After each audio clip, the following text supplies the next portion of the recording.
अस्सलाम वालेकुम। अब फॉर्मली स्टार्ट करते हैं आज का सेशन।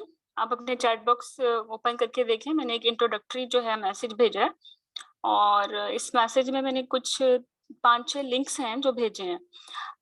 ये जो हमारा आज का सेशन है बेसिकली मैं इसको ये नहीं कहूँगी कि ये पहला सेशन है। तो मेरे हिसाब से ये कोई चौथा 5वां सेशन बनता है।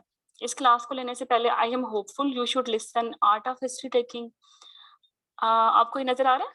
चैट बॉक्स ओपन करें। लिंक नज़र आ रहा है आपको आर्ट ऑफ हिस्ट्री टेकिंग का? नाज़िया, आयशा, नायाब, ओके ग्रेट। तो ये ज़रूर सुनना है। अगर सुन लिया तो अच्छी बात है, आज का सेशन ज़्यादा फ्रेंडली हो जाएगा।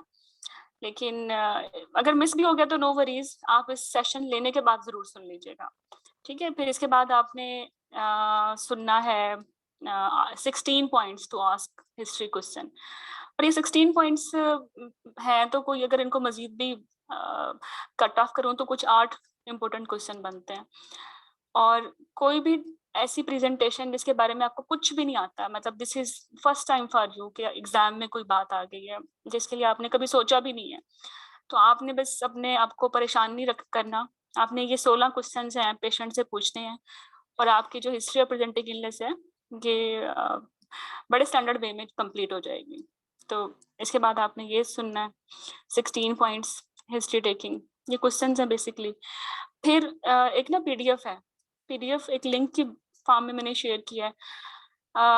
आर्ट ऑफ हिस्ट्री टेकिंग का लंबी क्लास है, अगर आपके पास टाइम नहीं है तो ये पीडीएफ ज़रूर पढ़ लें। इसमें पेशेंट से कम्युनिकेशन कैसे करनी है, इम्पोर्टेंट ओब्स को वाइवा केसेस कौन-कौन से हैं, इम्पोर्टेंट गायनी केसेस कौन-कौन से हैं, बैग में कौन-कौन सी चीज़ें लेके जानी है और एग्ज़ामिनेशन के वक़्त कैसे अपने डिफरेंट चीज़ों से एसोसिएट करना है कि वो आपसे ना भूलें, टाइम कैसे सेव करना है, ठीक है? वो सब चीज़ें इसमें मैंने ऐड कर दी हैं। फिर ये सब कुछ करने के बाद जो आपका प्रैक्टिस बैग है उसमें उसको कैसे आपने अरेंज करना है, कौन-सी चीज़ कहाँ रखनी है, वो लाइव डेमो है। आप जैसी मेरी स्टूडेंट हैं डॉक्टर समरीन, उन्होंने बना के भेजा है। अब तो माशाल्लाह कंसल्टेंट हैं। ओके, फिर उसके बाद आपने जो बेसिक इन्वेस्टिगेशंस हैं, कैसे पूछनी है, क्या होती हैं, क्या जस्टिफिकेशन है, वो सेशन सुनना है। ये लिंक आपको नज़र भी आ रहा है इसका। एग्ज़ामिनेशन में ब्रेस्ट एग्ज़ामिनेशन आपको तंग करता है। आपने ये देखना है कि इसकी क्या लॉजिक है, कौन से लिम्फ नोड कहाँ जाते हैं, पैल्पेशन कैसे करनी है, कैसे आपके एग्ज़ाम के लिए एक रेलेवेंट चीज़ है, why it is part of journal examination and why it is part of specific examination, ठीक है? तो ये जो मैसेज है इसको कॉपी कर लो, अपने आप को सेंड कर लो कहीं भी। और ये जितनी भी क्लासेस हैं 1, 2, 3, 4, 5, 6, 7, 8, 9, ये आपने जो है सुननी है whenever you will have time, ठीक है?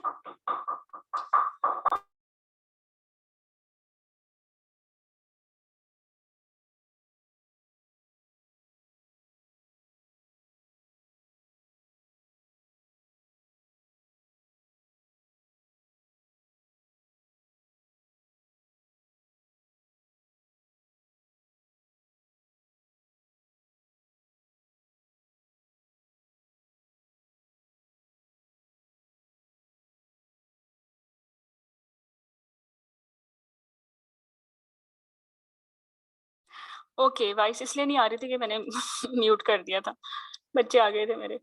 ठीक है, तो इसके बाद हम आज के टॉपिक पे आते हैं कि कैसे आपने स्टेप बाय स्टेप हिस्ट्री लेनी है और बोलना कैसे है एग्ज़ाम में, ठीक है? क्योंकि सिर्फ़ ये नहीं होता कि पेशेंट से पूछ लिया, ये एक मुसीबत है, मैं मानती हूँ। आपको बिगिनर्स को तो ये भी नहीं पता होता कि पेशेंट से पूछना क्या है। चलो ये पहाड़ सर कर लिया, टाइमली हिस्ट्री ले ली। तो दूसरा जो मोर्का है ना वो ये है कि एग्ज़ामिनर को कैसे बताना है। एक पेशेंट आ रही है शॉर्टनेस ऑफ ब्रेथ के साथ या फिट्स की हिस्ट्री दे रही है, ठीक है? तो एग्ज़ामिनर को कैसे सुनाना है कि कैसे पेशेंट आई, आपने क्या कुछ एक्सक्लूड किया इसको, वो भी तो जो है आर्ट है। तो स्टोरी टेलिंग आपको पता है ये आर्ट है, हर बंदा अच्छी कहानी नहीं सुना सकता। तो ये एचओपीआई सुनाना भी कहानी सुनाना है, ये आर्ट।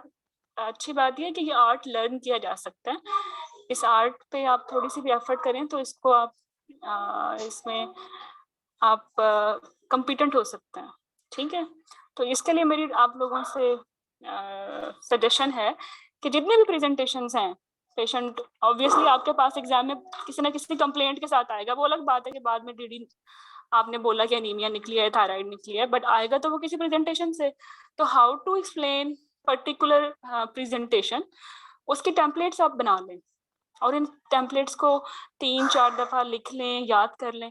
तो जब आप एग्जामिनर को सुनाओगे तो सुनाते हुए ना फिर आपको वो लुकनेस नहीं आएगी, और 8 मिनट के अंदर आपने सुनानी होती है पूरी हिस्ट्री, तो फिर 8 मिनट में ही काम की बातें आराम से कर लोगे, क्योंकि आपने इस पर पहले ही एफर्ट की हुई है। ठीक है,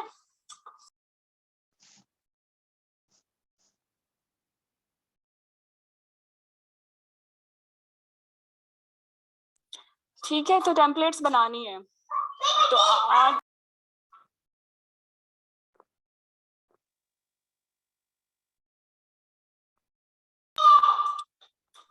चलें। तो आप जब ओपीडीज में बैठते हैं तो कौन कौन सी प्रेजेंटेशन मोस्ट कॉमन आती है, बताएं। एक ओब्स का ओपीडी कर रहे हो, चलो हम अपने आप को अज्यूम करते हैं कि हम गायनी का नहीं, ओब्स का ओपीडी कर रहे हैं, तो पेशेंट किस तरह से आती है, क्या कहती है आके? ये तो नहीं कहेगी ना अनीमिया है, कोई बात ही करेगी ना, शॉर्टनेस ऑफ ब्रेथ। ओके।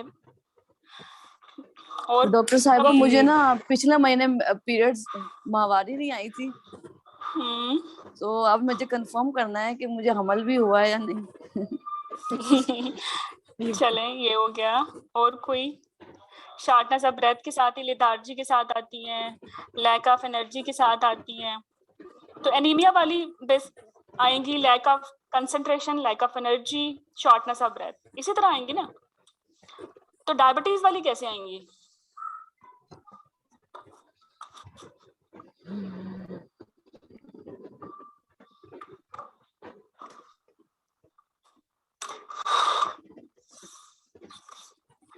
जी आयशा, एल्वीना। वाली ये कि भूख ज्यादा लगती है या जो है वॉशरूम बार बार जाना पड़ता है, और जो है पॉलीहाइड्रोनस के साथ आ सकती हैं कि एब्डोमिनल डिस्कम्फर्ट है उनको, और गुड, एब्डोमिनल पेन है। और मैम 20 वीक्स के बाद आ सकती हैं कि मुझे जो है ना, मतलब मुझे पानी का जो है ना, मीन्स मैम मुझे अपना पेट का जो है मुझे ज्यादा लग रहा है, उसको तो नहीं पता मैम कि पॉली है कि एग्जैक्टली जो है ना मेरे बच्चे का जो है ना पेट। ठीक है। तो डायबिटीज वाली आएंगे कि पोलीयूरिया, फोएजिया, डिप्सिया, जिसको अपनी जबान में कहेंगे भूख लगती है, बार बार पेशाब आता है, जल के आता है, नीचे खारिश है, फुटकुटियों वाला गंदा जो है पानी आ रहा है नीचे से, फंगल इन्फेक्शन, ठीक है, या बच्चे का पानी ज्यादा बता दिया किसी ने अल्ट्रासाउंड पे, या बच्चे में नुक्स बता दिया किसी ने, ठीक है। तो ये कॉमन प्रेजेंटेशंस हैं जिसके साथ डायबिटिक पेशेंट आएंगे।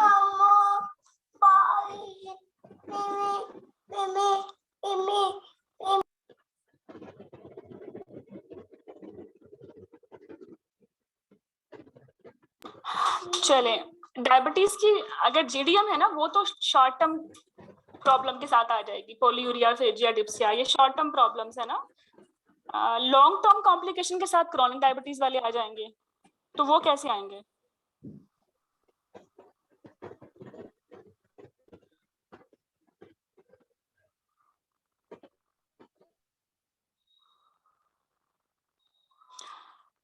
कैसे आते हैं? मतलब एक पेशेंट है जिसको लंबे अरसे से शुगर है, तो वो आपके पास और कौन से मसले के साथ आएगा? नजर नहीं आता, दिल का मसला है, शुगर के साथ ब्लड प्रेशर भी है, हाथ पांव सुन्न हो जाते हैं, खाना यूरिनरी हजम नहीं प्रॉब्लम होता। होंगे। एग्जैक्टली। तो वो इस तरह से आ जाएंगे। तो एक्चुअली प्रेजेंटेशन से ही अंदाजा हो जाता है कि कुछ हद तक के क्या डिफरेंशियल्स हो सकते हैं। कुछ चीजें पेशेंट को देख के उसकी आउटलुक से भी नजर आ जाती हैं। आप अक्सर देखते होंगे एक पेशेंट है जिसको आप कहते हैं इसको तो फिट पड़ने वाला है, हालांकि वो आपके पास कुछ बोल भी नहीं रही ना, शक्ल देखते ही आप कहते हो ये एडिमा है, फेशियल फीचर्स हैं, ऐसे बता रहे हैं, है ना। एक्लेम्शिया या प्रीक्लेम्टिक लुक होती है जिससे आप गैस कर लेते हो। एनीमिया देख के पता चल जाता है, पेशेंट काफी पेल होती है, बात करते हुए भी उसका सांस फूल रहा होता है, ठीक है। तो डायग्नोसिस बनाने में कोई दिक्कत नहीं आती हमें, हम कितना आराम से 100 पेशेंट की ओपीडी कर लेते हैं ओब्स की, जब हम ओपीडी करते हैं और हम बिल्कुल ठीक कर रहे होते हैं ना, डायग्नोसिस बना रहे होते हैं, किसको आयरन लिखनी है, किसको मेटफॉर्मिन लिखनी है,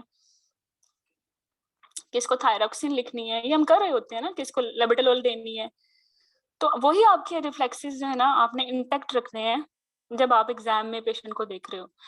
ठीक है, उसके बात करने के स्टाइल से, कैसे वो नजर आ रही है, ठीक है, पूरा इन चीजों को आप जब इंटीग्रेट करेंगे तो विद इन 2 मिनट्स आपकी जो है एक आइडियल डिफरेंशियल्स की लिस्ट आपके सामने होगी विद इन 2 मिनट। तो ये बहुत लेस लाइकली है कि आपसे डायग्नोसिस ना बन पाए, specifically in obs cases. Gynae में थोड़ा मसला हो सकता है, वो हम देख लेंगे। तो हाइपरटेंशन की पेशेंट कैसे आएगी?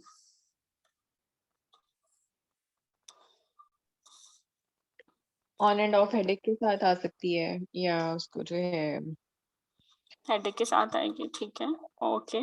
और ब्लड प्रेशर की हिस्ट्री हो सकती है कि उसको क्रॉनिक हाइपरटेंशन है, या प्रीवियस क्रॉनिक प्रेगनेंसी में हाइपरटेंशन ब्लड के, प्रेशर का प्रॉब्लम था, ठीक है, रिकरेंट जेस्टेशनल या हाइपरटेंशन के साथ आ सडन सकती है, एडिमा के साथ, या सडन वेट गेन के साथ, सडन एडिमा और वेट गेन मतलब प्रीक्लैम्सिया के साथ आ सकती है, एपिगैस्ट्रिक प्रीक्लैम्सिया के पेन के साथ। साथ, हम्म ठीक है,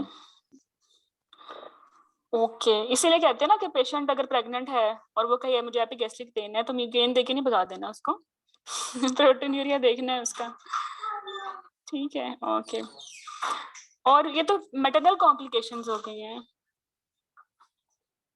फीटल क्या होंगी? रिड्यूस मूवमेंट्स हो सकती हैं,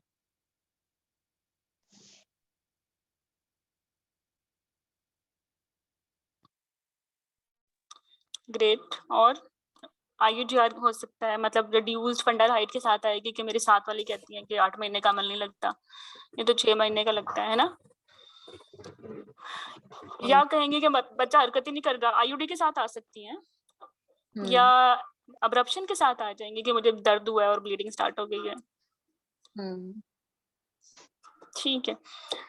तो ये मेजर, चूंकि 80% OPDs में हाइपरटेंशन, एनीमिया, डायबिटीज ही आती है, तो हम अगर 100 मरीज देखते हैं तो 80 मरीज तो इन्हीं मसलों के साथ आएंगे, यही है ना।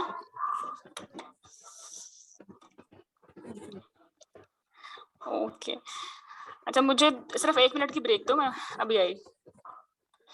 तब तक आप ये सोचें कि थायराइड कैसे प्रेजेंट करेगा और जॉन्डिस कैसे प्रेजेंट करेगा।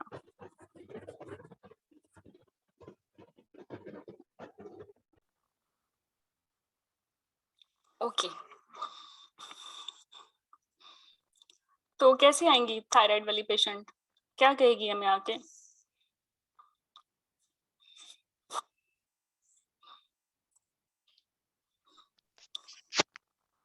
पैल्पिटेशंस हो सकती हैं, लॉस ऑफ वेट, मैम और सर्दी और गर्मी का लग हाँ, यही जो कहने लगी थी, heat intolerance, cold intolerance. Okay, palpitation, ठीक है, या कोई टैकीकार्डिया, साइनस, वो तो खैर आप साइन होगा, आप देखोगे, प्रेजेंटेशन पैल्पिटेशन ही होगी, ठीक है, या heat, cold intolerance, weight loss, weight issues, इसके अलावा कॉन्स्टिपेशन या डायरिया, ठीक है, होगा। या क्या होगा, स्वेलिंग एट नेक, लंप के साथ आ जाएगी ना, नेक स्वेलिंग के साथ आ जाएगी, या ऑलरेडी डायग्नोज केस होगी, अब उसकी डोज अपने एडजस्ट करनी होगी। उसमें जो है अगर हाइपोथायराइडिज्म की है तो कौन से सिम्टम्स के साथ आएगी? हाइपोथायरॉयडिज्म, हाइपोथायराइडिज्म वाली किस सिम्टम के साथ आएगी और हाइपरथायराइडिज्म की वाली किस सिम्टम के साथ आएगी?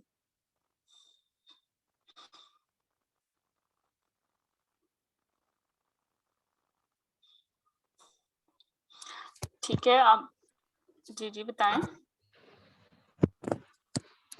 हाइपोथायराइड की आएगी वेट गेन की हिस्ट्री के साथ और लेथार्जी के साथ, और इसके अलावा कोल्ड इंटॉलरेंस होगी, उसकी स्वेलिंग हो जाएगी बॉडी पे, डीमा वगैरह होता है, मैक्सिडीमा टाइप। और जो हाइपर है उसको palpitation, weight loss, heat intolerance और सारे फीचर्स। नेक स्वेलिंग तो दोनों में हो सकती है, हाइपो में भी हाइपर में भी। ठीक है।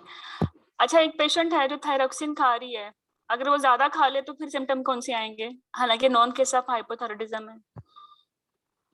हाइपर क्या आएंगे? हाइपर के आएंगे। और अगर हाइपर वाली हाइपर क्या ज्यादा आएंगे? खा ले एंटी थायराइड तो फिर कौन से सिम्टम आएंगे? हाइपो के लेथार्जी, फटीग, वही सारा। ओके, अगर पेशेंट की सर्जरी हुई है नेक की ना, मेडिकेशन पे कंट्रोल नहीं थे या प्रेशर सिम्टम थे, और सर्जरी से पहले हाइपर थायराइडिज्म था, अब आ गई हाइपो के साथ, ये भी तो पॉसिबल है ना? हाँ, ठीक। अच्छा, माँ तो ठीक है, माँ यूथायराइड है, बच्चे को जो है ग्वाइटर है या हाइड्रोप्स है, इसकी क्या वजह? एंटीबॉडीज की वजह से। एंटीबॉडीज तो जा सकती है ना, ट्रांसफर हो सकती है। एग्जैक्टली तो यूथायराइड ओ, मरीज हो भी तो फिर भी हम आंखें बंद नहीं कर सकते, बच्चे की मसला शुरू हो जाएगा हमें। थायराइड जो है ना, बड़ी ही एक अनोखी बीमारी है। आप विद कॉन्फिडेंस नहीं कह सकते कि हाइपो है। उसमें आप फिर विद हम देंगे कॉन्फिडेंस, मेडिसिन एंटी थायराइड। हाँ देंगे बिल्कुल। तो आप नहीं बता सकते कि हाइपो है या हाइपर है। आपने ऐसे केसेस में हमेशा प्रीवियस रिकॉर्ड जरूर मांगना है when you are asking about investigation, ठीक है? और अगर पेशेंट देखो हाइपर एमेसिस ग्रेविडारम के साथ आ गया, आप क्या करोगे? अब फर्स्ट आवाज ट्राइमेस्टर में कट आ रही है गई है, मैडम आपकी। अब फर्स्ट ट्राइमेस्टर में आ गई है आपके पास, और ट्रेमर है उसको, जी जी। स्वेलिंग भी है नेक की, हाइपरथायराइडिज्म के टिपिकल फीचर्स बता रही है, तो फिर आप कैसे डिफरेंशिएट करोगे कि ये हाइपर एमेसिस ग्रेविडारम की वजह से है या ऑलरेडी एक मिसमैनेज हाइपरथायराइड? एंटीबॉडीज टेस्ट करेंगे। तो क्या एंटीबॉडीज टेस्ट कराना ही जरूरी है? जब आप हिस्ट्री ले रहे हो तो टेस्ट तो नहीं करवा सकते? मैम प्रीवियस रिकॉर्ड भी तो ले पास्ट सकते हिस्ट्री हैं उसकी पेशेंट से। प्रेगनेंसी से ना, पास्ट हिस्ट्री प्रेगनेंसी से प्रेगनेंसी से पहले पहले, सर हाँ। तो जो हाइपर एमेसिस ग्रेविडारम वाली होगी वो प्रेगनेंसी से पहले ठीक होगी, अच्छी भली होगी, ठीक है? जो डायग्नोस्ड केस होगी या डायग्नोस्ड केस नहीं होगी लेकिन मिसमैनेज या अनडायग्नोस्ड केस होगी बट होगी क्रॉनिक, तो वो सिम्टम्स तो देगी प्रेगनेंसी से पहले भी। अब आपको क्या लगता है, एक जी। अच्छी हिस्ट्री को इन सब चीजों पे फोकस नहीं करना चाहिए कि कब से बीमारी का ऑनसेट हुआ है? ठीक है, सिर्फ प्रेजेंटेशन से तो नहीं निकाल जी। सकते ना। तो थायराइड पे आपने, जब हम थायराइड का केस करेंगे तो हमने स्पेसिफिक एम्फेसाइज करना है कब से ऑनसेट हुआ है, क्या प्रेजेंटेशन है, फिर उसको हमने बहुत ही फाइन लेवल पे जाके इंटीग्रेट करना है विद एग्जामिनेशन और विद इन्वेस्टिगेशन, ठीक है? चले, जॉन्डिस वाली पेशेंट किस तरह आएगी? येलिश डिस्कलरेशन ऑफ स्किन, और मैम कोई हिस्ट्री स्टूल के भी होता है ना, उनके क्ले कलर के पेन स्टूल या एब्डोमेन, कुछ इस तरह की हिस्ट्री। क्या पूछना चाहिए, मतलब आप ओपीडी में बैठे हो क्या पूछोगे? इनटेक को बाहर से हुआ है, कोई हिस्ट्री मतलब उसकी खाने की, अगर हेपेटाइटिस के बारे में, ए और ई वगैरह के बारे में सोच रहे हैं तो। पहले तो हम कहेंगे ना कि और नॉन प्रेग्नेंट स्टेट की डिटीज पहले पूछ ली, उनका प्रेगनेंसी से कोई लेना जी। देना नहीं है, वो तो पहले से ही होगी जिसमें ये है ए बी सी डी सारी आ गए, है ना? जी जी। और pregnancy specific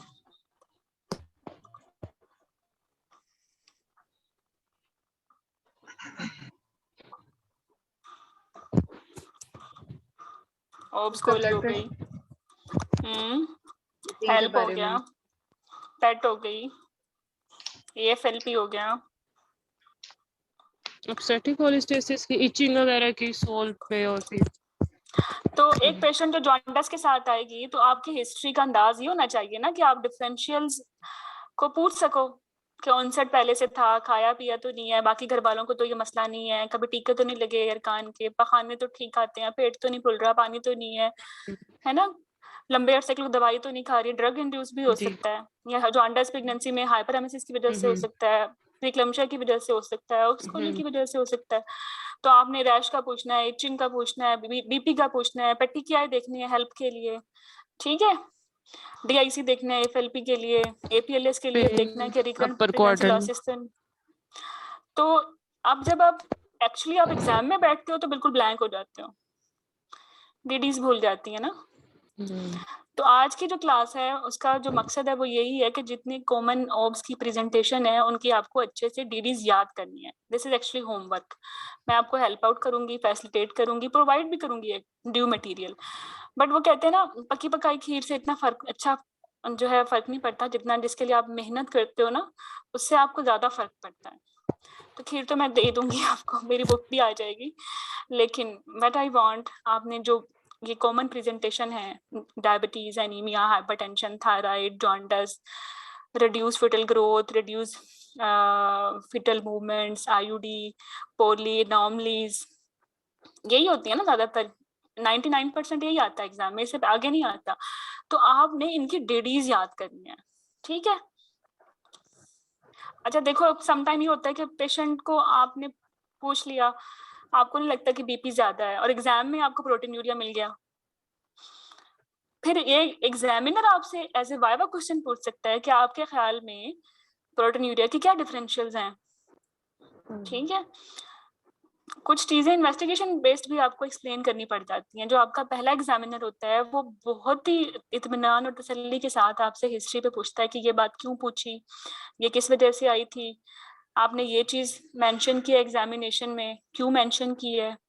let's suppose breast examination आपने बता दिया, तो he can ask upper node, lower nodes, bilateral nodes, कौन सी मेलिग्नेंसी, सब चीजें वो पूछ सकता है और पूछते भी हैं। एनीमिया कहाँ देखना है,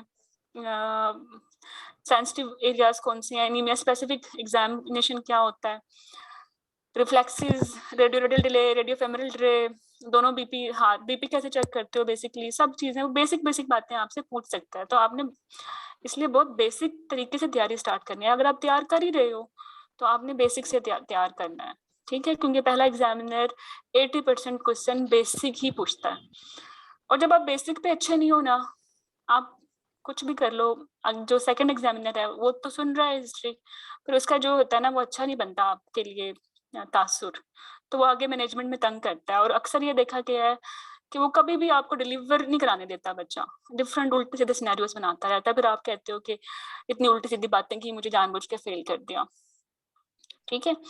तो बेसिक, जिन जो बार बार रिपीट भी कर रहे हैं ना, मुझे लगता है कि उनको भी चाहिए कि अपनी बेसिक चीजें ना सही करें। 10 मेजर केसेस ओब्स के बनते हैं, 10 गायनी के बनते हैं, टोटल 20 मेजर टॉपिक्स हैं जो आपने याद करने हैं। तो आप उन 20 मेजर टॉपिक की पैथोफिजियोलॉजी कर लो, उनकी कॉमन प्रेजेंटेशन की डीडीज याद,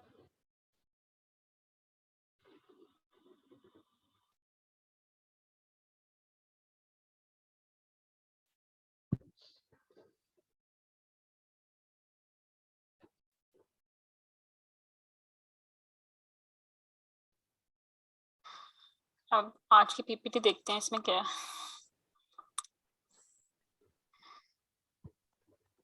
तो आज आप सब लोग अपनी रीसेंट एडवांसेस की कॉपीज बनाएंगे, इन्हीं 20 केसेस के रीसेंट एडवांसेस क्या चल रहे हैं दुनिया में उस पे लिखेंगे, कॉमन प्रेजेंटेशन की डीडीज क्या है वो लिखेंगे, ठीक है, और बेसिक बेसिक मैनेजमेंट लिखेंगे। करेंगे ना आप ये सब कुछ?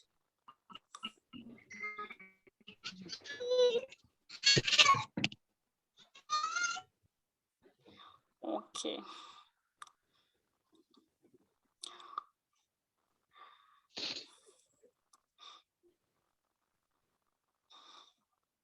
ये पीपीटी तंग कर रही है आज।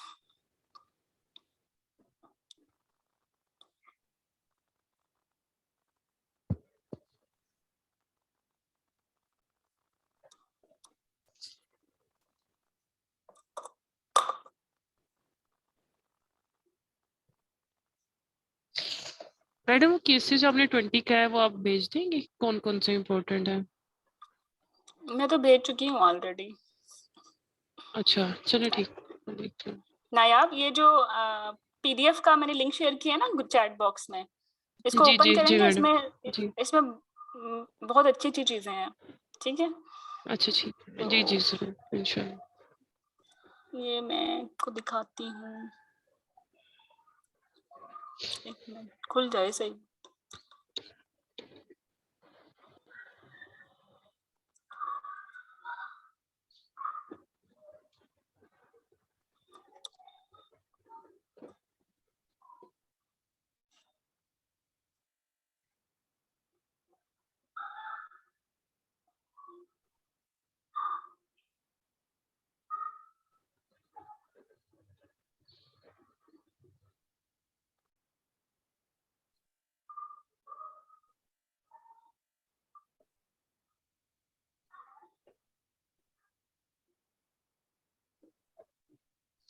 आपने खोला है इसको? खोल के भी देखें। जी मैम।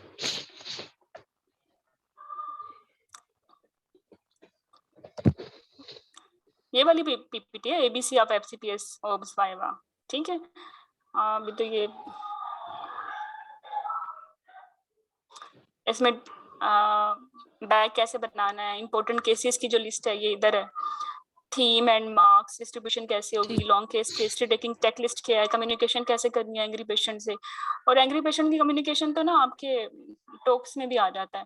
टाइम सेविंग हैक्स क्या है, फाइल कैसे बनानी है, जो मैंने अभी 20 केसेस की बात की है, ठीक है। ये आपके गैजेट्स क्या होने चाहिए, इम्पोर्टेंट गाइनी केसेस हैं, ये इम्पोर्टेंट ऑब्स केसेस हैं। तो ये आप लिंक ओपन करेंगे या आपके साथ पास ही आ जाएगी। ठीक। ये पिछले साल बनाई थी तो ये डिफरेंट पैकेजेस हैं, तो ये पिछले साल के हैं, आप इनको चाहें इग्नोर कर दें। जर्नल इंस्ट्रक्शंस के हैं एग्जाम डे के लिए, ठीक है। देखें जो बायोडाटा है ना, ये बोलने में भी दिक्कत होती है शुरू शुरू में। मैंने अक्सर देखा है जब आप एग्जाम में जा रहे हो आप इस पे बिल्कुल मेहनत नहीं करते, और the way you narrate biodata वो इतना अनइम्प्रेसिव होता है कि एग्जामिनर को लगता है कि इस बच्चे ने फोकस ही नहीं किया, तैयारी ही नहीं की। आपके बायोडाटा के बताने के अंदाज से एग्जामिनर को पता चल जाता है कि इसने बहुत प्रैक्टिस की हुई है, इतना मैच्योर होता है जो आपका टेम्पलेट होता है, ठीक है। तो आज आपने बायोडाटा लिखना है, उसको अच्छे तरीके से बोलना सीखना है कि कैसे बोलना है कि my patient name this, like wife of this, resident education, housewife by profession, presented to us from this hospital, or gravida para, last born, last menstrual period, duration of pregnancy, presenting complaint, time of admission, date of admission, mode of admission। वो जब इतना flow में आप बताते हो तो वो समझ आ जाती है कि इसने ये इसके लिए जो है कोई मुश्किल काम नहीं है केस प्रेजेंट करना, ये इंशाल्लाह कर लेगी, तो आपका इंप्रेशन ही अच्छा पड़ता है। तो इवन बायोडाटा के लिए भी मैं आपसे कहूंगी कि 100 टाइम लिखिए, इसको याद करें, इसको इजी मत लें। एग्जामिनेशन भी शुरू में आप बिगनर्स हो तो हॉस्पिटल जा रहे हो तो एक दिन में 30 पेशेंट को एग्जामिन करो। पहली दफा जब देखोगे तो 30 मिनट लगेंगे, बट जब 30th पेशेंट देख रहे होंगे तो 5 मिनट में जीपी हो जाएगा आराम से, ठीक है। तो लेकिन आपने एक हफ्ता अगर जीपी लेते रहे तो फिर तो आराम से 3-4 मिनट में जीपी ले लोगे, टाइम मैनेजमेंट सीख लोगे, ठीक है। फर्स्ट एग्जामिनर के पास 11 मिनट है और सेकंड के पास भी 11 मिनट है, 8 मिनट आपके बोलने के हैं, 30 मिनट्स बन गए। तो ये मैं इस पीपीटी को तो मैं बिल्कुल आप छोड़ नहीं सकते। ओब्स केस में 11 मिनट में हिस्ट्री लेनी है और रिस्पेक्टर्स लिख लेने हैं, 11 मिनट्स में एग्जामिनेशन कर लेना है, 8 मिनट में फिर आपने खुद को कंपोज भी करना है, समरी भी बनानी है, और अगले 8 मिनट में आपने इन्वेस्टिगेशन पूछ लेनी है, ठीक है। गायनी के केस में आप आधी हिस्ट्री पहले लेते हो, आधी हिस्ट्री एग्जामिनेशन करने के बाद लेते हो, क्योंकि मे भी पेशेंट मैथ्स करना बताए, एग्जामिनेशन पे आपको मैथ्स मिल जाए तो फिर आपने मैथ्स के, मैलिग्नेंसी के, प्रेशर सिम्टम्स पूछने पड़ेंगे ना। तो एग्जामिनेशन जो है उसके बाद रखें, हाँ जी, ठीक है। हिस्ट्री के कुछ पार्ट्स और 12 मिनट में एग्जामिनेशन कर लिया, हिस्ट्री इन्वेस्टिगेशन ये 7 मिनट में हो गए। फिर एग्जामिनर जो पहला एग्जामिनर है उसने यही पूछना है कि ये बात क्यों पूछी हिस्ट्री में, ये इन्वेस्टिगेशन क्यों की, ये कितने रुपए की होगी, अपने वार्ड में क्या करती हो, रिस्क फैक्टर बताओ केस के, ठीक है, क्या तुम्हारी डिडीज हैं, क्यों है तुम्हारे ये डिडीज। और जब आप डिडीज वगैरह बता के साफ सुथरे होके पहुंच जाओगे अगले एग्जामिनर के पास, तो फिर उसको पता है कि लड़की ने बहुत अच्छा बिहेव किया अभी तक, तो अब मैनेजमेंट में पॉसिबल क्वेश्चन वो यही करेगा कि पेशेंट को मैनेज कर दो, ठीक है, 2-3 सिनेरियो सॉल्व करवा लेगा और फिर कह देगा कि रिजल्ट एडवांसेस बता दो, पास हो जाओगे आराम से। और लोग ऐसे ही होते हैं पास। तो कुछ टिप्स हैं, इंशाल्लाह, कुछ डूज एंड डोंट्स हैं, ठीक है। इस पीपीटी का एक एक पार्ट की इम्पोर्टेंट है। अब जब आप बायोडाटा लेते हो तो आप वाइफ के डिटेल पूछ रहे हो तो साथ ही जो है ना हस्बैंड की डिटेल भी पूछो, ठीक है। नेम दोनों का साथ पूछ लिया, एज दोनों की पूछ ली, एजुकेशन दोनों की पूछ ली, रेजिडेंट पूछ लिया, ऑक्यूपेशन दोनों का पूछ लिया, मैरिड फादर कब से है, कजन मैरिज है या नॉन कंसंगुइनियस मैरिज है, पैरिटी क्या है, लास्ट बोर्न क्या है, लास्ट प्रेगनेंसी इवेंट क्या था, ठीक है। कुछ बच्चे कहते हैं मेरा 11 साल का बच्चा है, अब वो ये नहीं बताएंगे कि 3 महीने पहले जो है अमल जाया हुआ है। It can be molar, it can be septic. तो लास्ट प्रेगनेंसी इवेंट भी याद करें बायोडाटा में, last menstrual period, date of admission. और कुछ पेशेंट कहते हैं कि आप डेट पूछते हो, डेट याद भी नहीं होती, तो आप ये पूछ लें कि कितने दिनों से दाखिल हो, 4 दिन से दाखिल हो तो 4 दिन पीछे जाके डेट याद निकाल लें, मोड ऑफ एडमिशन, ठीक है। तो ये आपका बायोडाटा बन गया। अब इसको बताना कैसे है, इसको आपने टेम्पलेट बना के प्रैक्टिस कर लिया, ठीक है। आप ये स्केच बना सकते हैं बायोडाटा का, मतलब रेजिडेंट ऑफ पूरा लिखने की जरूरत नहीं, आर लिख दो। नेम पूरा लिखने की जरूरत नहीं है, नेम लिख, एन लिख दो, ई लिख दिया तो मतलब एजुकेशन लिखी हुई है। Profession PF, blood group MF से married for, cousin marriage plus मतलब कजन मैरिज पॉजिटिव। तो इस तरह एग्जाम में आपको बहुत सारी बातें लिखने की जरूरत नहीं पड़ती, आप सिर्फ उनके एब्रिविएशंस यूज करके प्लस माइनस लिख दो। आपने लिखी है, आपने बनाई है, इनको कोडिंग आपने किया, पर आराम से बोल लोगे, ठीक है। ग्रेविडा, पैरा, अबॉर्शन, लाइव, जी पैल ऐसे कर लो। एमओडी लिख दो मोड ऑफ एडमिशन के लिए, डेट ऑफ एडमिशन के लिए डीओए लिख लो।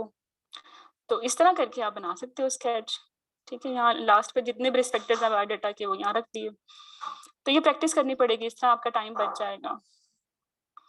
ये जर्नल ओब्स का स्केच भी मैंने बनाया हुआ है। हर ओब्स के पेशेंट से जरूर पूछें कि टाइम ऑफ डिलीवरी डिस्कस हुआ या नहीं, मोड ऑफ डिलीवरी डिस्कस हुआ या नहीं, अगर ब्रीच है तो इसी भी डिस्कस हुआ या नहीं, प्रीवियस वन है तो वी बैक के बारे में क्या उसके तासुरात हैं, कितनी दफा वो आई है, आईवीआर उसको लगा नहीं लगा, स्टेरॉइड अभी तक लगा या नहीं लगा, अल्ट्रासाउंड हुआ या नहीं हुआ। अब ये बातें जो है ना आपने एचयूपीआई में बोलनी नहीं होती, but they help you in management. अब पेशेंट एनीमिया की हिस्ट्री नहीं देगी, बट आईवीआर की हिस्ट्री दे देगी, यहाँ से एनीमिया की हिस्ट्री वाजिब हो जाएगी। स्टेरॉइड कवर लग चुका है तो आप नहीं दोबारा लगाओगे स्टेरॉइड कवर। अगर वो कह रही है मेरे 5-6 अल्ट्रासाउंड हुए हैं, तो आपको ग्रोथ स्कैन नहीं भी मिलता तो आप पूछ लें 5 अल्ट्रासाउंड हुए हैं, वही दे दे, मैं खुद ही निकाल लूंगी ग्रोथ पोटेंशियल। तो ये टीएमए इज यू अपने हर ओप्स के पेशेंट से पूछना है। इसी तरह के काफी टिप्स हैं इस पीडीएफ में ना, ठीक है। तो इसको आपने जरूर देखना है।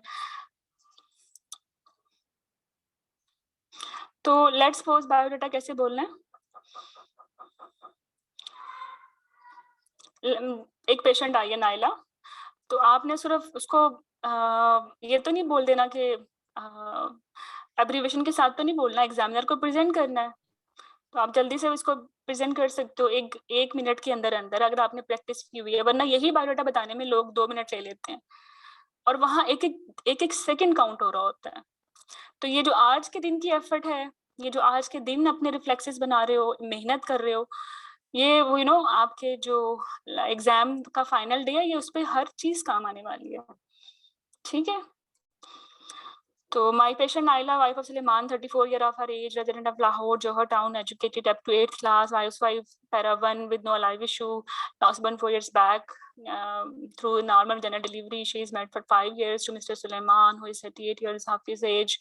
It is first and consanguineous marriage of both partners. Her blood group is O positive. Her last menstrual period is 1st of January 2021.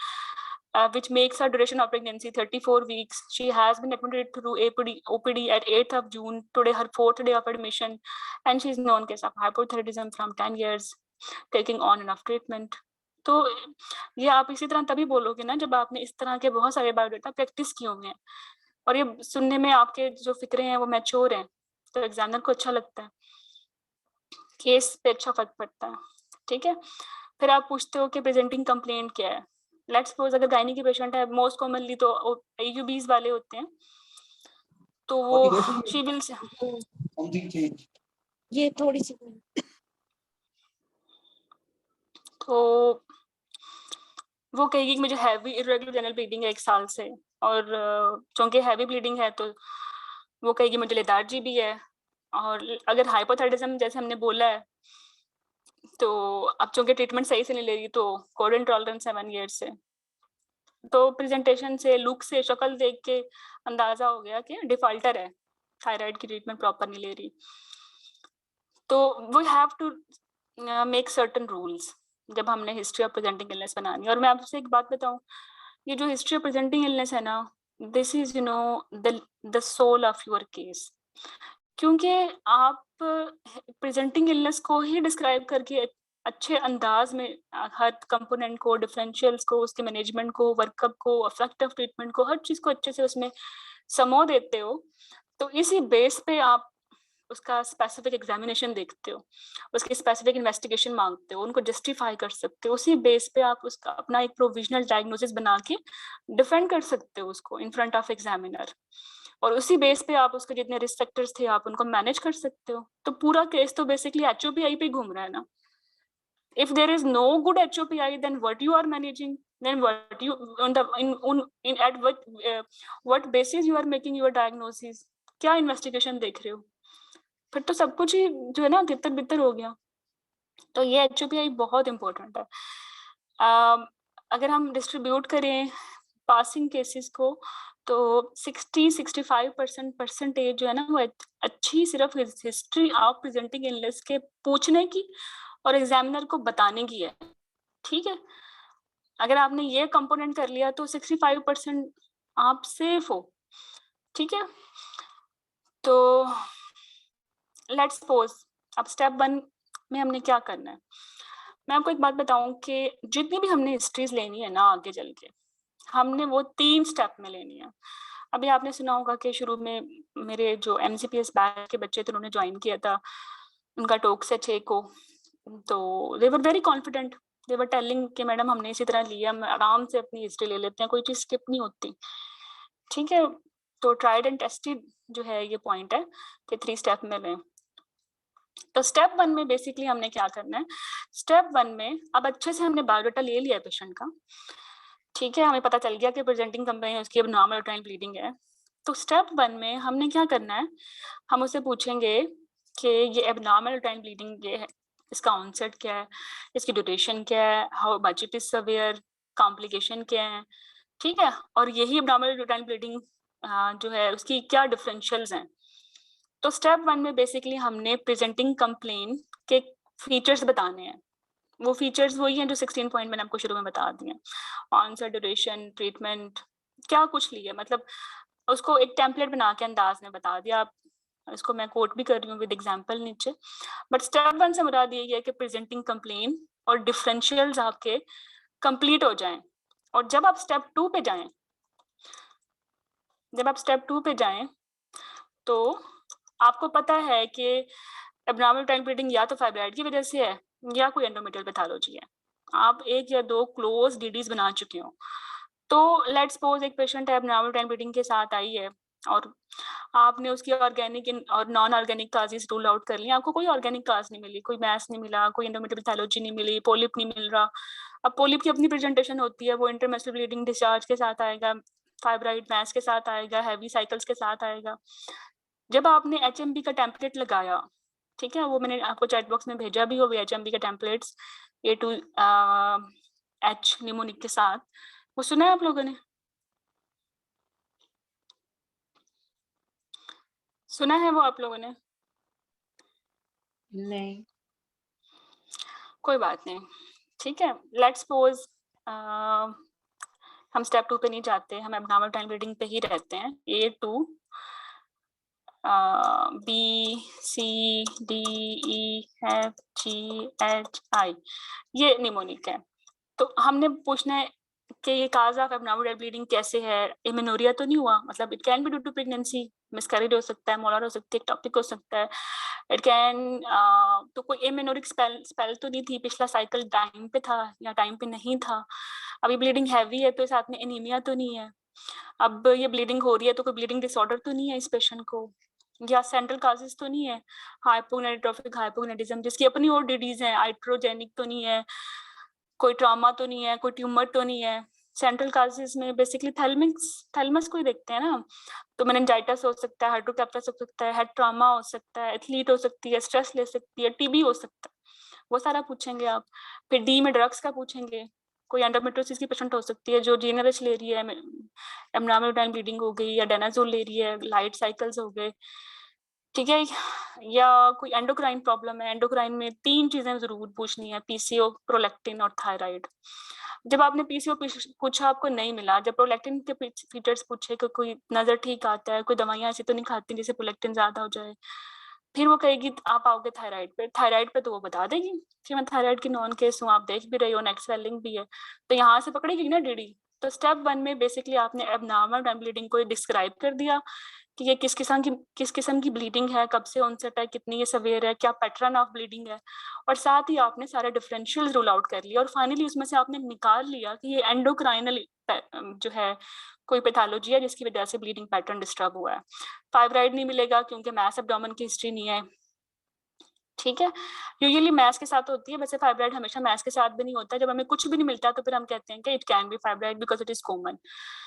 फिर हम ग्रोथ या मैलिग्नेंसी का पूछ लेंगे, इट कैन बी एंडोमेट्रियल और सर्वाइकल मैलिग्नेंसी एज वेल। फिर हम again HRT का पूछ लेंगे, अगर हार्मोन सही तरीके से ना खाए जाएं वो भी तो एब्नॉर्मल ब्लीडिंग कराते हैं। हम इन्फेक्शन का पूछ लेंगे, जैसे एंडोमेट्राइटिस है वो एब्नॉर्मल ब्लीडिंग कराता है। हम जॉन्डिस का पूछ लेंगे जैसे, क्योंकि जॉन्डिस जो है उसमें ब्लीडिंग प्रॉब्लम्स हो जाते हैं, कोगुलेशन प्रॉब्लम्स हो जाते हैं, या जॉन्डिस ड्यू टू मैलिग्नेंसीज में मेट्स चले जाते हैं, ठीक है। तो अगर हमने स्टेप 1 में एब्नॉर्मल टाइम ब्लीडिंग को डिस्क्राइब कर दिया और डीडीज को एक्सक्लूड कर लिया by asking effective questions, standard questions from patient, और हमें पता है कि कितने क्वेश्चंस हैं, क्या डीडीज हैं, क्योंकि हमने इसके लिए पहले से ही एक निमोनिक बनाया हुआ है A to J, तो हमें वो क्वेश्चन याद करने की भी जरूरत नहीं है, हमारे मुंह से निकलते रहेंगे। लेट्स सपोज अगर हमें कोई चीज पॉजिटिव मिलती है जैसे एंडोक्राइन, तो हम यहाँ सिर्फ प्लस लिख देंगे and it will save our time. हमें पता है कि स्टेप 1 में जो ब्लीडिंग है वो हैवी है और प्रॉब्लम जो है वो एंडोक्राइन है। अब इसको लिखने में कोई प्रॉब्लम हुई है, सच बताएं?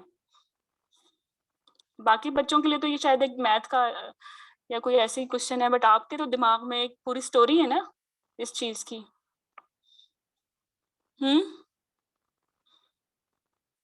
क्लियर? Yes clear.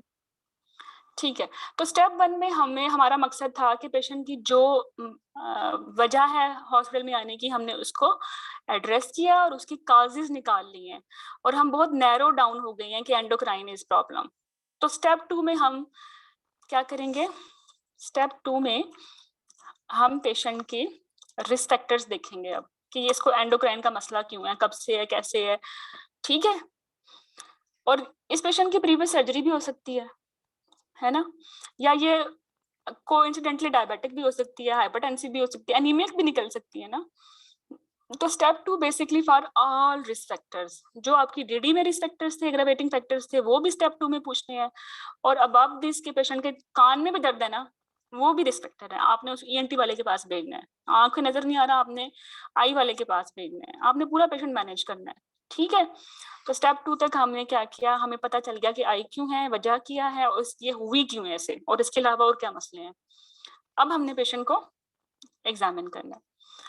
अब ये पेशेंट चाहे गायनी का है चाहे ओब्स का है, ठीक है।